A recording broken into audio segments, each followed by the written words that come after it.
When I was growing up, I wasn't taught to be thankful. My parents didn't, didn't give us that insight. I'm not saying my parents weren't grateful. I just don't remember it. I don't remember that being a main lesson that my parents taught us, is to be grateful. So when I grew up, I didn't have that language. That wasn't part of my vocabulary.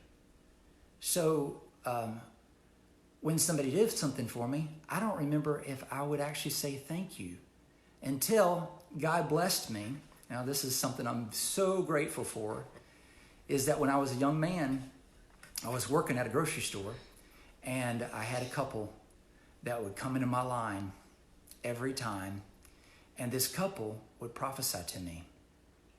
I wasn't exactly living for God at the time, and this couple would tell me about the dreams and the visions that God had placed in my life that I didn't share. I didn't tell anybody. I hadn't told anybody what I was called to do, but they called it out by the power of the Holy Spirit.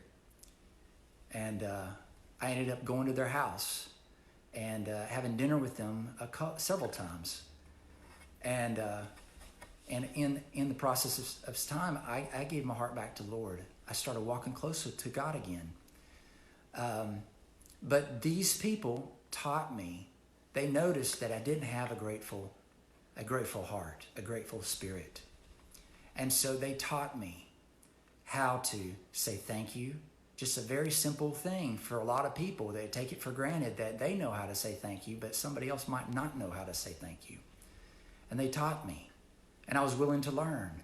I realized I didn't have all the pieces together, and none of us do. Many of us would like to think that we have it all together, but none of us have it all together.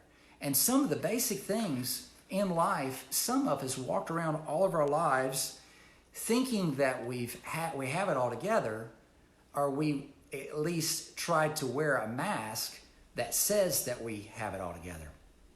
Which, if any of us would look right down in our hearts, we realize without Him, we can't do anything. So that's a place of humility that we have to go to in order to receive what God has for us. I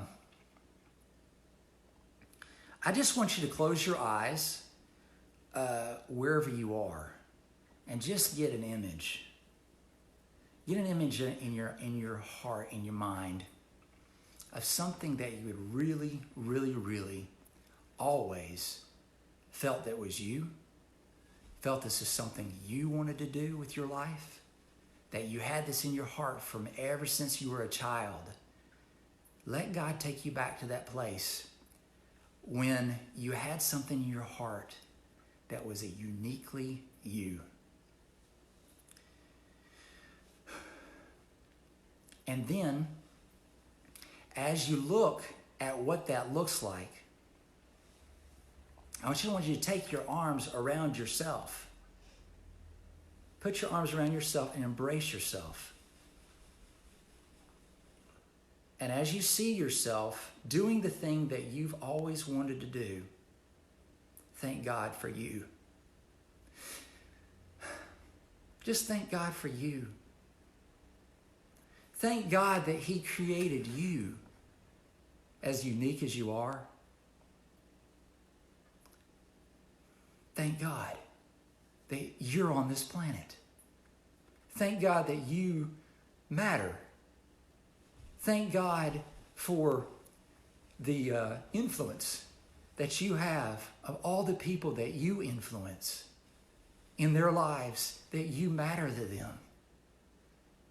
If something were to happen to you, how many people would show up at your funeral?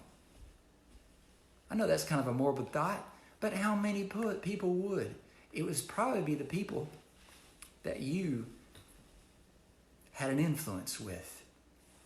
And it's probably much more than what you think you have influence with. And it's not just the people on Facebook.